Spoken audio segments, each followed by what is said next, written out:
No, you can't just hang around, I roar at Leroy as she helps pull the trapped and struggling members of the Immortals out of the mucus that still clings to them. You have to get back to the colony as soon as possible. All of you are going to be infected with toxic energy. Well, we might be able to find something that will help the family, Leroy says, in an openly shifty way. Do you really think dying of curable mana poisoning is a glorious death in service of the colony? I snap, running out of patience. Get yourself, and our poor sibling, back to the safe zone and get cleansed, Leroy. If not, I'll trap you in a gravity well and drag you back myself. The entire column of Immortals begins to emit a sullen energy, but I'm totally uninterested in indulging them. Instead, I follow my senses forward deeper into the area under the effect of the gravity well. It's not much, in fact, it's tiny, but I recognize this pattern, and I'm rather surprised to find it. Casting a well that could lift up an entire mucus river took a lot of my remaining energy, and I won't be able to maintain it much longer, but I have enough time that I don't need to rush. I wander down to the edge of the spell and take a look. The mucus draining back into the now empty river is getting caught and rising up into the air. It's an odd sight, to say the least. I turn back to look at the slime spreading out across the ceiling, waiting. A few long seconds pass, and nothing happens. Which is curious. I reach out with an antenna and prod a certain piece of muck, which looks no different from any of the other slime around it. I prod something fleshy, and it retracts away from the antenna before growing still again. Once more, I wait. Once more, nothing happens. Curiouser and curiouser, I whip together a mind bridge and latch it onto my target. I know you're there, I say. For a long moment, there isn't a reply, and I have to remake the bridge since the mana here decays everything. This is unexpected, I hear back. The voice sounds old, sort of thin. Have I found a geriatric craft? I'll say. Don't you guys melt yourselves when you get caught? I have to say, touching minds with a craft is less than pleasant. Even their thoughts reek of corruption. I enjoy living more than a good craft should. Well now, that is something I don't mind hearing. Hang on, why the heck is this craft more keen on living than Leroy and the other idiots in armor behind me? I turn back to yell at them. Hurry up, I'm leaving soon, and you'd better be gone by the time I do, or I'm dragging you all back and putting you in mandatory rest. A chorus of boos rises from the armored ants, and I snap my mandibles at them in warning before turning back to my weirdly cooperative craft. So, you would like to continue living. ... If possible, even though it would mean betraying other craft. A dry chuckle. It wouldn't be the first time. That may be so, but I get the feeling you craft betray each other regularly to other craft. Not to outsiders. I can feel the boiling rage just beneath the surface of his thoughts. He hates me. Hates all of us. A lot. Goo goo goo goo goo goo. That's true, this will be a first, even for me. I imagine your friends won't be all that pleased with your decision. Hopefully they think I'm dead. Nope, they're watching you right now. Well, that means I can never go back, I suppose. Which means I'll be fully dependent on you for my survival. That should make me trustworthy. You're a craft. I trust you about as much as I like you. I'm a very likable craft. No you aren't. That's true. I have an odd feeling. Finally, a craft has been captured who is willing to talk, willing to betray his own kind. I should be up on my back legs dancing the Charleston. But confronted with the reality, I'm starting to realize the problems. First of all, even under duress, how much can we trust what this slippery slug has to say? Any of it at all? Would he even feed us malicious, false information, leading us into disaster? Come to think of it, could he be a plant, placed here for exactly that purpose? My head starts to spin, and I seriously consider just chomping the slug and moving on with life, but I know I shouldn't. It's too complex for me to think about, which is exactly why there are ants who are much smarter than me to make these decisions. Alright, I'm going to wrap you up and take you back with me. I have no idea how we'll smuggle you inside the safe zone, but we'll figure something out. I'm sure your masters will have a way. My what? Sure. Moving the craft turns out to be easier than I thought. Once he agrees to cooperate and emerge from his hiding place, I blast him with gravity bolts until I get the balance right and drop the well. The end result has the craft floating in midair, absolutely unable to go anywhere at all under his own power. From there, it's pretty simple to wrap him up in a ball of air and float him along in front of me, right between my mandibles. I have to kick and poke a bunch of the Immortals on the way back, but eventually they get moving and we make a fighting retreat back to the colony. To say this wasn't how Ghazi had assumed his day was going to end would be something of an understatement. He'd been pushed to the edge by Zaluth, and his tactics had worked out remarkably well, but to fall into the soft, fleshy hands of the enemy in the process of escaping had not been part of the plan. He tried to look as harmless as possible as the massive ant deposited him uncomfortably close to the wall of blue mana that would melt him in a matter of moments. Just an old, gray slug, no threat to anyone. While he maintained the facade, he studied his enemies. None of the scouts had ever been this close before, but there wasn't much that he could make out that they hadn't seen already. The ants formed the bulk of the front lines, various members of the other races mixed amongst them, including robed figures who moved between them all, shouting randomly. Ghazi still wasn't sure how things were going to play out. Would the invaders actually keep him alive? Would they destroy him once they had the information they wanted? How could he play this to avoid getting himself splatted? One thing was for sure, his life amongst the tribes was well and truly over. A Krath who had voluntarily surrendered was as big of a traitor as it was possible to conceive. If he ever met a Krath who knew what he'd done, then he'd be killed on the spot. Which meant, for now, he needed whoever was in charge of this invasion to keep him alive, and for that, he would have to offer something they wanted. The first step, finding out what that was. So he tried his best to be patient as he observed everything that went on around him. A Krath didn't get to his advanced age without being patient, after all.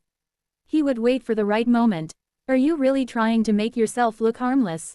The giant ant asked, walking over and prodding him with one of its long, stalk-like appendages. This monster was not like Ghazi had anticipated. For one, it was super annoying. Go away, Ghazi grumbled, I'm trying to think. So, you Krath have been a pain in my thorax for ages, I think you can tolerate a little prodding. Which he was forced to do, as the ant kept poking him. Why in the decaying world had the creators of these ants made them this intelligent?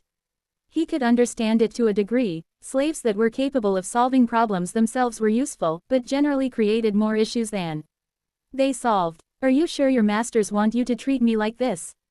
Ghazi snarled, batting away the appendage with his arms. Leave me be. The ant cocked its head for a moment, then kept prodding him. I'm pretty sure my masters will be fine with it. How can you be sure? Ghazi hissed. Perhaps you will be punished for this. I get a steady feed of instructions from my masters. They seem to be encouraging me, if anything. That was possibly useful information. Critical information, even. The ants received a constant stream of directions. How was it being communicated? Perhaps whoever was behind this invasion had created a hive mind with which to direct their insect slaves. That would make sense, perhaps it was even the best way to do it. Yes, it was starting to become clear. All he needed to do was discern which information was most critical to the ants. If he strung it out long enough, little pieces here and there, he could extend his stay with these invaders, perhaps even negotiate for better, poke-free treatment. How long until I see someone in charge? Ghazi demanded. Or do you intend to leave me here for days and risk getting your only hostage killed? Geez, you've got a big attitude for a little slug. I'm pretty sure someone is coming now. I mean, I'm happy to sit here and prod you for a few days, but I'm fairly sure I'm going to be outvoted on that one. You'll do whatever you're told, Ghazi sneered. I don't know why I'm bothering to talk to you. Because I keep poking you.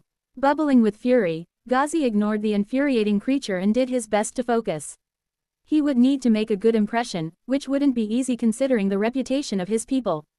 Nobody trusted the Krath, and certainly no one held any love for them. He'd be lucky if they didn't stick him in a box for the rest of his life. If he could show he was willing to work with them, then perhaps things could turn in his favor.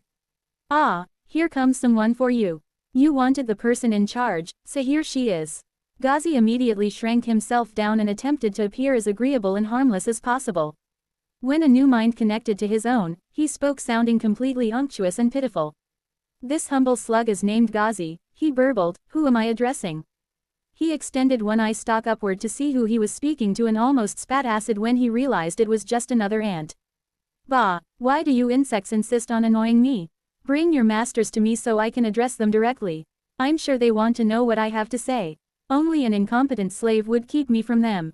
Slave, the new mind said in a cold and unemotional tone. Yeah, this guy seems to have a few wires twisted, the big ant contributed as Ghazi literally sizzled with anger. I see, the new arrival stated. Much smaller than the large ant, this new insect remained safely within the safe zone, watching Ghazi impassively. I'm not sure how to convince you of this, but we, the colony, initiated this invasion of the fifth stratum. There is no one pulling our strings, we are in control. Ghazi's eyes narrowed atop their stalks as his mind whirled. What possible benefit could there be to feeding him such nonsense? Perhaps this was some sort of scheme to confuse him in the event he was a spy planted by his people. I see, he replied. So, I will be negotiating with you directly, then. How far were they going to take this? Would this ant pretend to have that authority? Or perhaps the real masterminds could negotiate through this ant using the hive mind? Yes, you will negotiate with me. Let us begin. This was going to be more difficult than Ghazi had assumed. How does one negotiate in good faith with someone you fundamentally cannot trust? Going deeper, how does one negotiate in good faith with someone fundamentally incapable of trust? With difficulty. Excerpt from the Guide to Diplomacy, by Diplomat. Solent found herself fascinated by the craft, almost despite herself. This Ghazi had a mind almost as slippery as his flesh. The longer they conversed, the more labyrinthine the twists and turns became, until she doubted anyone else could possibly have tracked them. Ghazi was hesitant to commit to anything, and when Solent attempted to be forthright and make guarantees, he recoiled, as if instinctively distrusting such things. Progress towards an agreement was glacial, to say the least. Once something appeared settled, it would be revisited, changed, queried, as the craft insisted on testing, poking, probing, doing everything he could to find the limits.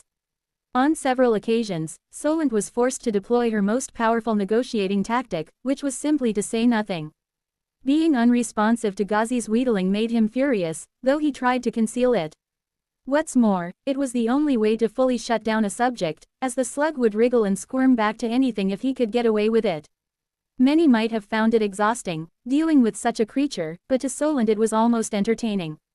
The more she spoke to Ghazi, the more astounded she became that the craft were a functional society at all. I will have to end these talks, she told the slug, as I'm required elsewhere. I do not have infinite time to reach an agreement with you. You could always send someone else, Ghazi suggested slyly. I'm sure there are others who have the authority to negotiate with me. As of right now, that is not the case, she replied bluntly, but she was certain he read some other meaning into her words. At this moment, our agreement stands thus: we won't kill you, but we will imprison you. At this time, you are not required to provide any information, but neither will we make any special allowances for you. You will remain in your cell at all times. Do you have any questions?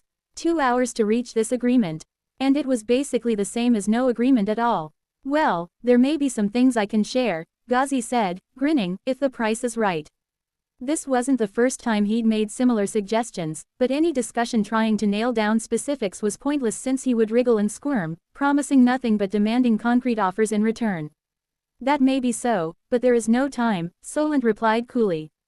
Perhaps you can take some time ahead of our next conversation to consider what you may be willing to share. In other words, come prepared to make a deal. Of course I will, Ghazi replied, eyes curving into moons as he smiled, a dreadful expression to see on a craft's face. Where am I to be housed? Not within your blue mana field, I hope. Your cell is ready, Solent replied. You will be taken there now. During the discussion, a tunnel had been prepared not far away, though she didn't think the craft had noticed. Ghazi barely had the chance to blink before he was seized by the eldest and taken toward the tunnel. Right now, the eldest was the only one in the colony able to traverse the fifth, safely, so it was up to them to deliver the craft to his new home. The cell itself had been difficult to construct, to say the least. The carvers responsible had been forced to work at a distance, shaping the stone at range, which wasn't ideal. Ultimately, all Solent needed to hear was the assurance of Tungstant that the cell was secure, which she did. If the carvers were happy, then so was she. Do you think we'll ever get anything useful out of it? Leonidant asked when Solent finished relating the contents of their conversation. It's too early to say, she replied. 1. Conversation isn't enough to build a rapport or create trust. It sounds more like this: Ghazi is just trying to use us to stay alive for as long as possible. That may well be the case, Solent admitted. We have no reason to keep Ghazi around if he provides nothing of value, and I think he may be willing to push until we reach a breaking point to establish that. Solent considered for a moment, then shrugged her antennae. She had no need to commit to anything, the craft wasn't going anywhere after all. Let's go see how well he's adjusting to his new abode, she suggested. The carvers had been skilled enough to build a viewing window into the cell so their captive could be in view at all times. An invasion of privacy to be sure, but a necessary precaution, given what they were dealing with. She and her closest advisors made their way around and down to the holding cell, well away from any of the main tunnels. A single room of native mana, surrounded by a bubble of purified energy. It was impossible for the slug to escape. When they reached the adjacent viewing room, they found Ghazi sliding around inside his cell, looking uncomfortable. A mind bridge was formed so Solent could communicate with the prisoner once more, a final check before she resumed her normal duties. "Is there anything wrong with your cell?" she inquired. The slug turned toward the window, hesitant. "What is this thing?" he asked, using his spindly arms to point at the floor. Solent looked down. "That's a rug. What is its purpose?" "To make the floor more comfortable. It is unpleasant to slide over. Then I suggest you roll it up and move it to the side of the cell." "And what is this thing?" Again, Solent looked. A bed. A bed, why is it so bouncy and fluffy?" "For comfort." "I don't like it," the Krath declared. "I apologize if it isn't up to your standards. You'll have to make do as best you can for the time being." "And when will I be fed? Or am I going to be starved?" "Why would we starve you?" Solent inquired. "Tea and biscuits will be served in a half hour." The Krath compressed himself, his eyes circling around the cell atop their stalks. "I feel like you are treating me too well," he said suspiciously. "What is the trick?" Solent clacked her mandibles in satisfaction. "No trick. What do you mean?" Chost demanded, her voice low and dangerous. All the Krath could sense the tension in the air, growing still and turning their stalks towards Zaluth covertly. He knew what they were thinking, that he was about to become the powerful tribe leader's next meal. Not if he had anything to do with it. "We managed to capture and escape with an ant captive," he explained smoothly, "but the ants pursued us using monsters equipped to fight outside of their safe zone for a time. In the scramble, we lost the captive and one of the members of my war party was captured." "How was a Krath captured?" The sleek Krath bellowed, flashing over and looming over Zaluth in what seemed like an instant. Her eyes blazed red with wrath, and her flesh sizzled with the force of her rage. A potent acrid scent rose from the leader, and Zaluth could feel his eyes begin to burn from her breath alone. "By being a coward who wants to preserve their own life over the primacy of the tribes," he replied. She wanted to eat him, he could see it in her eyes, but she resisted the urge, through sheer iron will. "We will need to deal with this Ghazi in the harshest possible way," she announced, turning away from Zaluth to address the rest of the gathered slugs. "He has betrayed his tribe, his war leader and the entirety of the Krath tribes." Her declaration turned the burning anticipation of watching their leader devour a hapless victim into a bellowing rage toward the perpetrator of such an unthinkable action. Zaluth breathed a quiet sigh of relief as the gathered Krath hissed, sizzled and spat while Chost continued to give voice to her fury. "Only the deepest slime pits in the stratum are worthy to receive a scum-sucking slug like this. I promise an eternity of horror and suffering will fall on this traitor's head, and great rewards will go to the Krath who brings him to me." Many of the gathered Krathlath and Krathses promised swift and vicious retribution would fall on Ghazi, the gathering filled with the pop and sizzle of roiling acid within slug flesh. With a wave of her limbs, Chost dismissed the gathering and turned back towards Zaluth. "You have some explaining to do," she hissed. When the others had departed, she dragged him close to the wall, away from those trying to listen in surreptitiously, and bared her fangs in his face. "I'm sure you're aware just how close you came to being my meal. You may still, if you aren't careful. Now, explain to me exactly what happened." Somehow, Zaluth felt that if he were to rely on his natural instinct and lie, he was sure to be consumed, so he did something that he seldom had cause to do, he told the truth. Chost listened as he explained the various actions he'd taken in his tunnel, how the large ant had shown up to foil his attacks time and again, and the full extent of his conversation with Ghazi. He went into detail, laying out the old slug's observations and proposed strategy before finally detailing exactly how the attack had gone. He didn't leave anything out. The capture of the ant, their escape into the pre-prepared tunnels, and the mad pursuit of the armored ants who had thrown themselves into the fifth without fear or hesitation. Through it all, the powerful Krathlath listened intently, never interrupting. When he was done, having told of his own desperate flight from the clutches of the massive ant, and Ghazi's own capture, and how he had followed the ants as they retreated, confirming that Ghazi still lived with his own eyes, Chost remained quiet for a time. "I can see why you kept the decrepit old slug by your side," she allowed. "He's a cunning and slippery thing. The attack you led has been the only one to actually manage to take an ant out of their cursed blue field.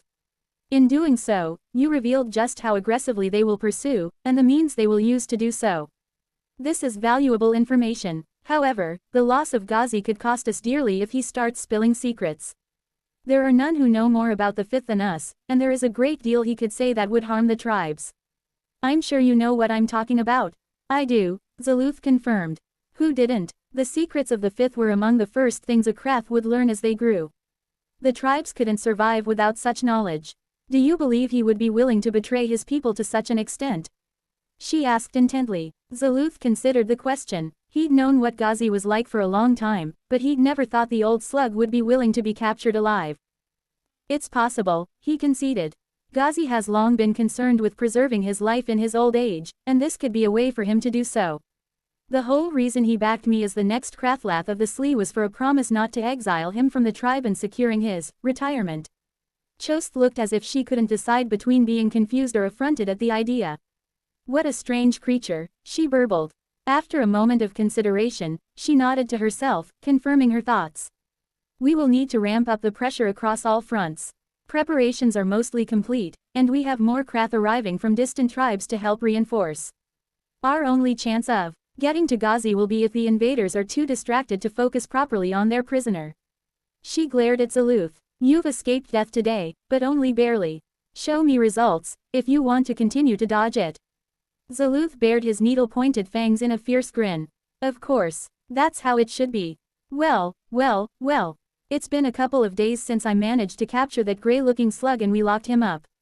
Other than invading his cell and poking him with my antennae for a few hours every day, I don't have much to do with him. Solent is handling the questioning and I'm totally happy to leave her to it. Just being in contact with Ghazi via a mind bridge feels like I'm being invaded by mental slime. His thoughts, heck, his very existence is toxic. Just when I thought the Krath couldn't be any more unpleasant, I meet one, and it gets so much worse.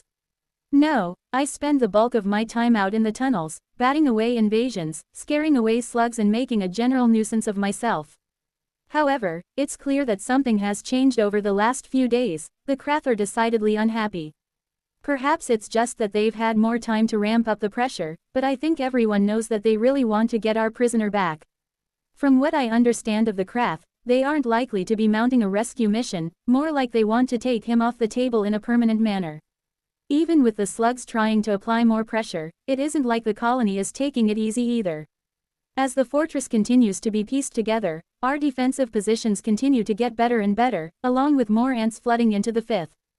Hi, Senior. Hey, Vibrant. Unusual to see you standing still. Have the medics forced you to start resting? Yep. I've been getting a bit hurt, so they want me to heal for a while. Forced inactivity. For Vibrant, I'm kind of shocked you agreed to that, I admit. Wasn't it almost impossible to get you to take torpor not that long ago? Now you agree to sit down to rest and recover without protest. Vibrant clacks her mandibles and laughs. Who said I didn't complain? Sol told me I was starting to slow down, so I needed to rest, and that made sense. Right, trust Solent to find a way to convince Vibrant to rest. I doubt she was actually getting any slower, but hey, if it works, it works. Vibrant is one of the strongest and most effective soldiers in the entire colony, but making the best use out of her is difficult, not only because of how specific her build is, but how hard it can be to get her to take any sort of direction. She actually walks over to where I'm resting and settles down beside me, giving me a chance to directly compare our sizes. She is certainly larger than she was before, but still decidedly smaller than I am. Vibrant isn't as interested in mass. In fact, she wants to avoid it as much as possible. I've no doubt she has much denser muscle mass than I do, and higher might, even if I am larger. Instead of gaining size with each evolution, she seems to be getting more and more sleek. 2 more evolutions and she's going to look like an ant-inspired bullet train. How did the Krath manage to injure you? I ask, genuinely curious. I mean, she's so fast, how the heck did they catch her? Too much slime on the ground, she laughs. I thought if I could run fast enough, then the poison wouldn't get me. So she ran through a bunch of sludge on the ground on purpose, thinking she could make herself immune by being too fast for the toxin. It's the kind of insane thing she would think of, and I'm willing to bet she thinks it only failed because she wasn't going fast enough. The healers have given you a once-over. You managed to sit still long enough for them to finish, right? Yep. It wasn't easy, even the micro-sleeps weren't enough to pass the time, so I had to start flutter-stepping. Do I even want to know? What is flutter-stepping? If I move my legs fast, then nobody notices that I'm doing it. Wait, so you keep your body still, and you just move your legs? Yep, and it's so fast that nobody can even see it happen. In fact, am I detecting movement right now? It's subtle, but I swear I can feel some vibrations in the air. You're doing it right now, aren't you? Yep, it makes me feel like I'm moving even when I'm sitting still. That's actually a super useful skill for Vibrant to have. If it can help her to finally sit still long enough for others to give her assistance, then sure, what the hey. How are you feeling about the 5th stratum so far? I ask her. You've been here long enough to get an impression of the place. It's yuck, she declares, wiping her antennae with her forelegs furiously. I can't run as much as I want and everything smells. The thump is super bad too. Thump? I ask, confused. What thump? Not thump. Thump, she clarifies. Ah, so she wasn't just repeating the word. What the heck is the thump? Wait, you mean the heartbeat? I thought I was the only one who'd picked up on that. Nope, I can hear it. It's really annoying. Well, there you go. I wonder if anyone else is picking up on it now. Come to think of it, there's no way Vibrant would have been able to hear the heartbeat all the way up here. She can't leave the safe zone, after all. Could you hear that noise when you first got here? I ask. Nope, but the mana is getting thicker. Ah, the wave isn't far away, then. Tungstant wasn't happy. Well, that wasn't totally accurate. She was building, up to her antennae in a complex building project that was truly grand in scale, which she liked. What she didn't like was being rushed, and she was certainly on the clock with this one. Has Solent said anything? She asked Cobalt as the two pored over the build maps in front of them. Nothing, her sister replied grumpily. She's just saying we should continue to work to our timetable. There's a wave coming and the Krath are knocking on the gates every day. I'd almost feel better if she told us to rush. If she told us to rush, we'd just say no, Cobalt noted wryly. So why would she bother saying it? So I have a chance to tell her to mind her own business and feel better, Tungstant replied. We don't need to feel better, we just need to get the job done. How much longer until the channels are complete? Phase 1 is done. Phase 2 is still a few days away. When did you hear that? Cobalt asked. Yesterday. And what about the core? The core has a long way to go, Tungstant grumbled. We're still finding design and build issues everywhere. It's impossible to say how long it's going to take to finish the whole thing. This is the problem with having to build something we've never done before to a deadline. We knew about it going in, Cobalt reassured her sister. Let's head down to the build site and check on progress. This place won't fall apart in the next hour. Of course not. We built it better than that. Even in the shelter of their workrooms, the central hub around which every build team in the entire fortress revolved, they weren't completely insulated from the sounds of warfare. The fortress to be was under constant assault as the Krath tried to break through, and nobody could say which tunnel was going to be hit next, or if all of them were. As the two carvers entered one of the completed arterial tunnels, they found it filled with soldiers, generals, scouts, healers, core shapers, humans, Golgari and every other type of individual who called the fortress home, moving at speed to attend to any of the 100,000 urgent tasks that had to be seen to. An endless flood of materials moved through the tunnels like blood through the veins of a living creature, pouring into the hundreds, thousands of build sites as teams worked around the clock. Alongside them was a constant ebb and flow of soldiers moving from one tunnel to the next, rotating in and out, throwing themselves into the never-ending fight. The tunnels had been built to handle this sort of traffic. The new design that Tungstant had created involved stacking multiple hollow chutes within each tunnel, essentially creating mini tunnels that filled the space, creating more surface area and allowing different chutes to be devoted to different types of traffic. It worked well enough, but the interchanges had been a nightmare to construct, given how compact everything needed to be inside the fortress. Space was at a premium in the 5th, after all. Through the hordes of ants and other individuals, the two carvers moved inward, toward the very center of the fortress. As they traveled, they both felt deep pain at the haphazard construction that they saw on the way.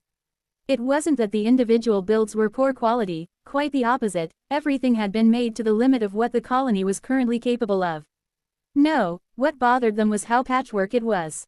Some sections were completely finished, others half-built, and some not even started yet, often right next to each other. However, one thing was consistently finished, and that was the mana channels and woofer platforms. These were literally sparkling, finished, polished and washed down with formic acid to ensure cleanliness. Many of them weren't connected yet, and wouldn't be until the core was finished, but it was pleasing to see that at least here, the most demanding and complex factor of the project had been finished. The most complex, except for what they saw next. The core of the fortress was awash with ants, no less than 100 individual build teams working on different sections of the vast cavern. Despite the numbers, it wasn't difficult to find the ant they were looking for. "Antgynir, do you have a moment?" "Of course, I have all the time in the world. It's not like I'm responsible for the most important project in the history of the colony or anything," the carver replied sarcastically. Tungsten and Cobalt let the attitude roll over them. They'd gotten used to it at this point. Despite the hostile response, the ant in question peeled herself away from the tables over which her teams had been conversing to join the two council members. "We wanted to come in person to see how the project was progressing," Cobalt explained. "Has there been much progress?" "Some," Antgynir grunted, pointing in several directions with her antennae without bothering to turn around. "We've managed to solve the release problem, so I'm less worried about killing everyone in the fortress by mistake, which is a plus. The main problem continues to be our concerns about overlapping the tanks. Resonance could lead to a manifold rupture that would also kill everyone in the fortress." "Don't the designs we received from Brilliant have resonance mitigation built in?" Cobalt asked. "They do," Antgynir replied sourly, "but they were designed for a system that is a million times smaller than this one. Forgive me if I'm not satisfied that they'll be sufficient." "What does Brilliant say?" The carver looked at the two of them as if they were insane. "Nothing useful. What did you expect?" Tungsten sighed. "Brilliant, on some level, probably hoped the thing would explode. That'd be great data for her. What we are building here, and what Brilliant has used in the past, are so different in scale they may as well not be the same thing. It's like blocking a trickle of water with some dirt compared to a dam built across a mighty river. The idea is the same, stop the water from moving, but the methods required are totally different." This wasn't what Tungsten and Cobalt wanted to hear, but they trusted Antgynir enough to know she wasn't saying anything uselessly. "Let us help," Cobalt said. "We can assist in coming up with a working design." The carver before them rubbed her antenna against her head and nodded. "That'd be helpful. We think we're about 90% of the way there, but the last part is always the hardest." A deluge of sludge blasts my way as the worm disgorges its vast, rotund belly of goop through its mouth. Dodging to the side isn't really an option, since I don't want the sludge to enter the safe zone at all, so I return fire with fire. Dragon's fire. When mucus and fire meet, it's never a good time for anyone. The sound alone is horrendous, and I won't even mention the smell, but thankfully I'm able to produce enough heat to burn away a good portion of the slime. The worm itself isn't that hard to fight, it's more of a sludge delivery system than anything else.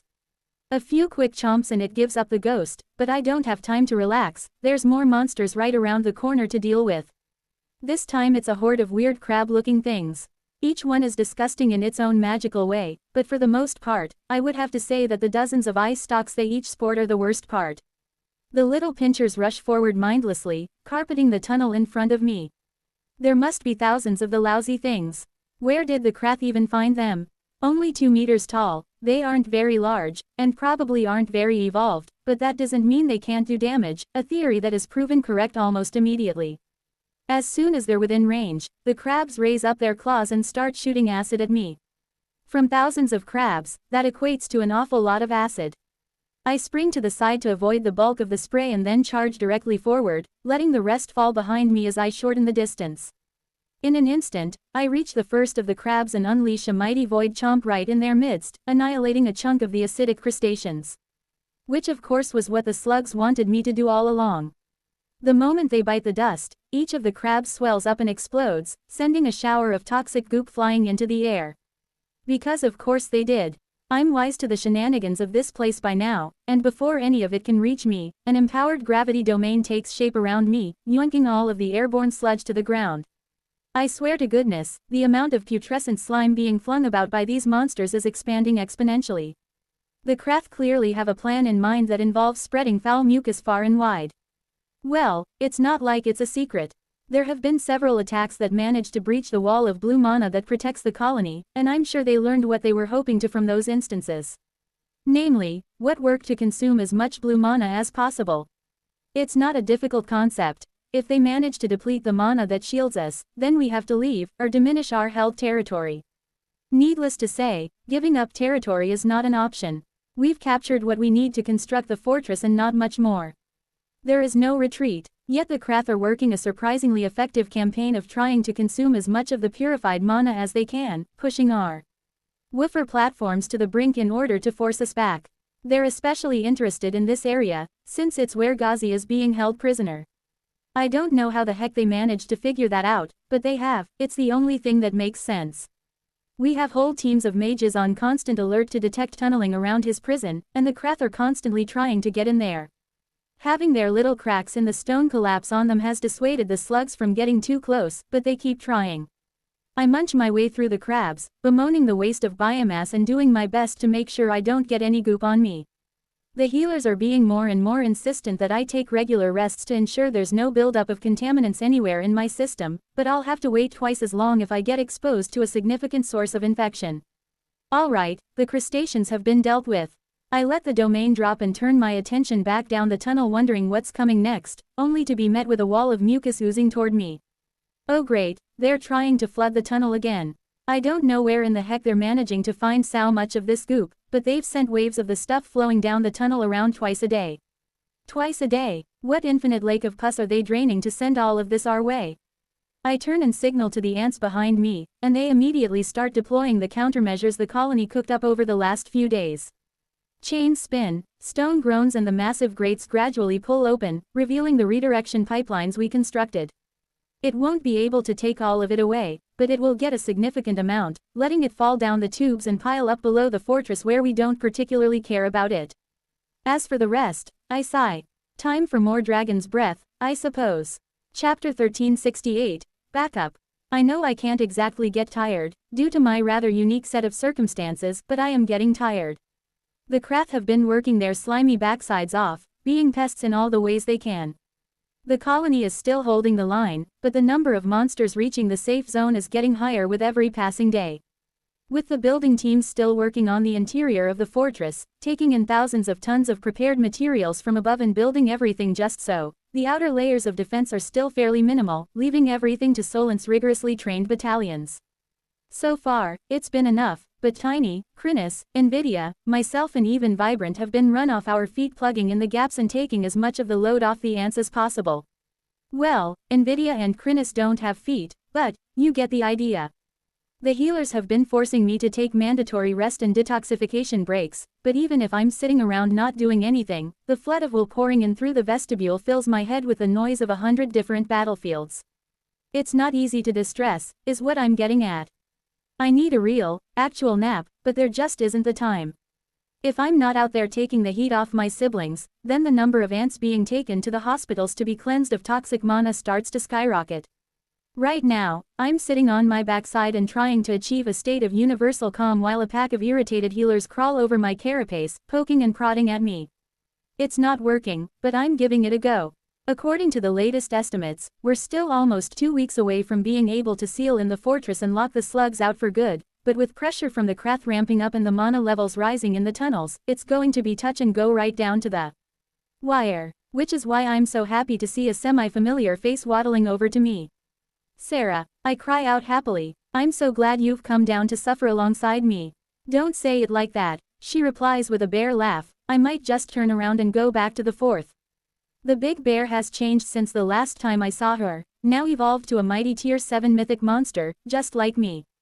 Whereas before she was a truck-sized rage bear with a fearsome visage, she is now, more of that. She's significantly bigger, to start with, larger even than I am. She upgraded from a large vehicle to a small building. This bear is hefty, her shoulders and legs, arms, are massive, absolutely packed with dense muscle, and I feel like she might even be stronger than Tiny. More than just her size, her entire appearance has become even more sinister and dangerous looking than before. Her fur has become entirely black, except for numerous streaks of bright red that slash across her body and seem to softly pulse with an angry, magma-esque light. It's like she's pumping liquid rage through her body and it shines through those patches of fur in particular. I get the strong impression that she reset her eyes and teeth as well, because they look unpleasant. I have no idea what those claws made of, but I sure as heck don't want to experience them. I guess the closest thing I can think of would be volcanic glass, but with that glowing rage juice flowing through them. Her eyes blaze with unrestrained fury, like rubies made from crystallized anger. All in all, she looks dangerous as heck. Nice to see you've taken on a much softer look, I congratulate her. She swipes at me with a claw in jest. I still dodge. Hey, you didn't need to move, I wasn't going to actually hit you, she protests. Sarah, my carapace is formed from diamond compressed in the heart of a black hole and your claws still give me the heebie-jeebies. Please tell me you didn't turn yourself into another tiny and you spent some of your evolutionary energy in keeping yourself alive. Of course I did, she says, a little defensive. My evolution was certainly more offensively focused, but I made sure to cover up the holes in my defense using some of the suggestions Mr. Grannon gave me. Mr. Grannon, don't let him hear you say that. She laughs. I won't. All in all, despite her savage appearance, I'm getting a positive sense from Sarah. It seems like she's in a good space, which makes it even more of a shame she's come down here to suffer and fight against the Krath. I assume the colony is rigging you up some sort of armor or something. I ask. If they give her the same sort of thing that the immortals have, then she'll become an absolute terror beyond the safe zone for small bursts of time, of course. Yep, I'm supposed to head over there to get it all fitted, but I thought I'd drop in and say hello first. Very kind of you, I say, dipping my antennae in acknowledgement. Then I look around. That weirdo didn't join you down here. I'm surprised. He's been keen to hang around you for whatever reason. You mean Odin? He just needs some company. It's hard to adjust to living here in Pangara, being a monster and all that. Not really. I guess you weren't reborn as an ant, so I see how it might have been harder. At that moment, I see a lethal-looking form creep around from behind Sarah. Not really a demon, this thing looks more like a knife attached to some other knives then blended with a shadow. Creepy. Hey, Odin, I assume that's you. Sarah relayed some of your conversation to me, he says, stalking forward until he's right in front of me, staring me right in the eyes. Well, one eye, I'm too big for him to get to both of them. She's perfect, he insists, eyes bulging as he holds my gaze. A flawless engine of death and destruction. This guy. Sarah wanders off to get armored up, as does Odin, the weirdo. Fully suited up, the truly enormous bear is even more deadly looking than before, which is hard to believe. The specially crafted gear will enable her to operate out in the toxic zone for half an hour at a time, which isn't half bad. Any advice for me? She asks, sounding a little nervous. I can't blame her. The Fifth has a reputation for being unrelentingly awful, and it's hard to grasp just how terrible it is without seeing it for yourself. Be careful, very careful. The Krath are clever, they strike from the shadows, from camouflaged positions in the moss and beneath puddles of mucus. They can squish themselves into tiny gaps to attack and then flee into the rock before you can get to them. They'll be looking to try and capture you if they can, but they'll also try and harm you in a bunch of different ways to see what works. Expect acid, clouds of toxic gas, parasites that will try to dig into your body, venom, mental assaults, what else? They used a nearly invisible sentient cloud of spores on me once, tried to get in my mouth and burn me from the inside out, watch out for that one. There was another time when they tried to paralyze me with these little rock eels. Little critters burrowed through the ground, then launched themselves up at me. They had these needle-pointed noses that were crazy sharp. Didn't make it through my carapace, but you'll be more vulnerable to that than me. By this stage, Sarah has lost a significant portion of her previous cheer. She's starting to look a little wild around the eyes as my list goes on. Is that all? She asks. Not even remotely. That was yesterday. I'm not sure I can do this. You'll be fine. Talk to the generals in the tunnels you go to, they'll give you good advice. Have a word with the medical team on things you need to look out for. They've been treating all the ants, so they'll know what's causing the most problems. Other than that, just be careful. Remember that nearly every monster will pop or release deadly parasites after you destroy them, so get out of the way after you bite something. It sounds disgusting. It is, I assure her. But you're doing something amazing for the family. We really appreciate it. Everyone in the colony is happy to have you for a sister. Shish, be quiet, she snaps, embarrassed. I'm just here to help out a little. It's not that impressive. All right, off I go. Wish me luck. Good luck. She turns around and waddles off, a giant amongst the smaller ants. As she moves, Odin is revealed, standing behind her and staring at me. Perfection, he whispers in my mind. He's been armored up a little. I guess he's also going to go out and fight. He's like an assassin demon or whatever, so I suppose that makes sense. I just wish he wasn't such a weirdo. I wave him away with a flippy motion of my antenna and then contemplate for a moment. What to do now? Sarah is going to head to my old area to cover the severe attacks we've been getting there, so I'm actually free to do something else for a change.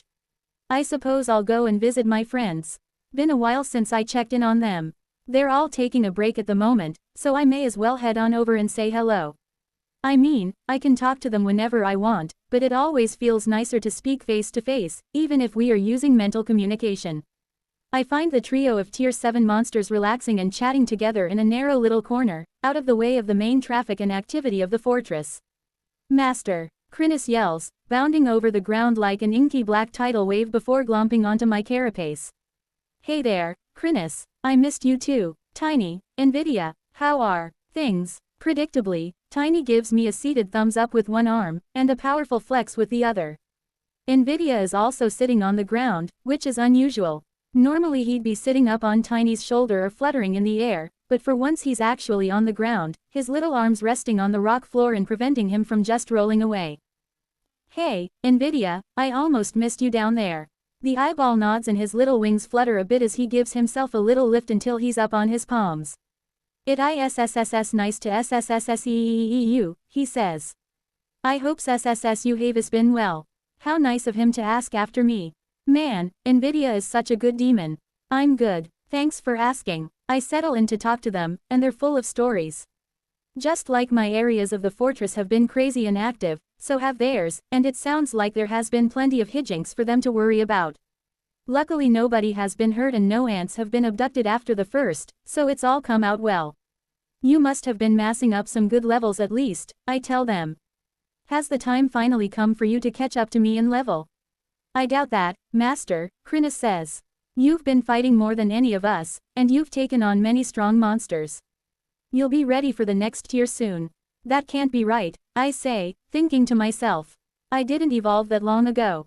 Idly, I flip up my status and start poking at it.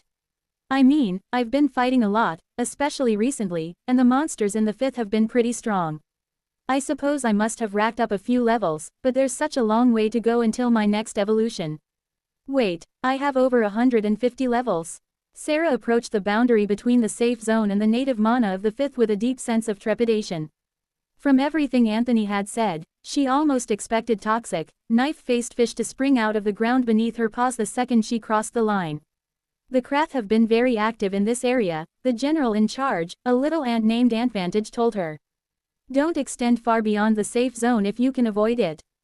Just in case, we have emergency rescue teams on standby in case you get in trouble. You'll be as safe as we can make you. Thank you, Sarah said, her gratitude truly heartfelt. I appreciate it. I'm a bit nervous, to tell you the truth. The ant, so much smaller, almost comically smaller than the gigantic bear beside her, reached up with an antenna and patted the bear on the side. It is dangerous, and the enemy is cunning. I won't lie, you are taking on a great risk for the family, and we don't take that lightly. Should something happen, we will do everything in our power to bring you home. The giant bear nodded her head, touched by those words. Being welcomed into the colony as part of the family was still something she was adjusting to, but for the first time in either of her lives, she felt as if there was a place she belonged, and that meant more to her than she could ever say. All right, Sarah said, firming her resolve, I'm going in. I'll be there with you, Odin said, stepping up beside her. Don't worry. The two former humans strode forward, and as they passed through the visible border between the cleansed blue and the toxic greenish-yellow, they each became enveloped in a bubble of safety projected from the enchantments built into their armor. The armor itself was surprisingly comfortable for Sarah. Not that it was actually pleasant to wear, but it was far less restrictive than she'd expected. Overlapping metal plating ran down her back and flanks, along with further steel strap to cover her belly. There was even segmented armor that covered her legs. It was heavy, of course, but she found she was more than strong enough to bear the burden. Stepping out into the 5th stratum for the first time, Sarah found it was even more unpleasant than Anthony had described. Thick ropes of slime and mucus connected the floor to the ceiling, some of them meters thick, and everything seemed to be covered in some variety of goop. With every step forward, the surface sizzled and hissed as her mana bubble burned away the corruption that coated everything. Before she could even acclimate to the terrible environment, the monsters were already upon her. Frothing, hissing, belching foam, mucus and clouds of toxic gas, they swarmed towards her. Rather than recoil, Sarah stepped forward. Her heart thumped once. She slashed out with one paw, her claws tearing a screaming gash through the air, jagged lines of red light streaking through the air and rendering the closest monsters apart. Her heart thumped again, jaws open wide. Sarah lunged, teeth formed of red light extending from her own head to crunch down on the putrid, slime-dripping turtle in front of her. Her heart thumped again, jets of acid blasted down from cracks in the ceiling, spraying across her armor and fur, causing steam to rise and her flesh to burn. Her heart beat harder. It was starting to flow now, she could feel it pounding through her veins, roaring in her core and igniting the red patches of fur along her body. Nets formed of slime shot down from the ceiling, and Sarah roared, drawing on the fury, blasting them away with the raw force of her anger. More monsters came, and she continued to hack and slash, her paws ripping jagged tears through the air and her enemies alike. With every felled opponent, acid and mucus splashed, parasites leapt towards her or some other nonsense occurred. Not even 3 minutes had passed, and already she was covered in burns, slashes and cuts as the hordes descended on her. Yet the pain only served to fuel her rage heart even further. No, it wasn't a rage heart anymore, it was a foundry, and her fury was the hammer as well as the forge. She stoked it, feeding on the pain to build the flames higher. The more fury she built, the more it coursed through her flesh and filtered into her fur, causing it to glow faintly with ominous red and black energy. She was in control. Sarah was in control. As she fought, she danced on the tip of the knife's edge, building the fury higher and higher, but never so quickly that her grip on that anger slipped from her grasp. Covered in wounds, one of her eyes dissolving from an accurate blast of acidic slime, Sarah grinned a savage grin. With an audible FWOOSH, her fur ignited, her fury manifesting in an aura that swirled around her body like a flame. Her flesh sizzled and hissed as her wounds burned and began to close, her eye reforming in its socket. Now her anger had been made manifest. It would no longer hurt her, and she could use it to protect those she cared about. Her eyes shifted, turning completely red as she allowed her fury more control. No longer did the world seem filled with yellows, greens and browns, monsters and slime, mucus and acid. All she saw was moving shapes and red. Her roar rattled the stone walls of the tunnel, then she bounded forward clothed in fury. Nearby, Odin watched with narrowed eyes. As Sarah began to mow down all before her, despite the literal rain of acid and sludge from all directions, he nodded slowly, then faded into the background. This was something he was keen to see.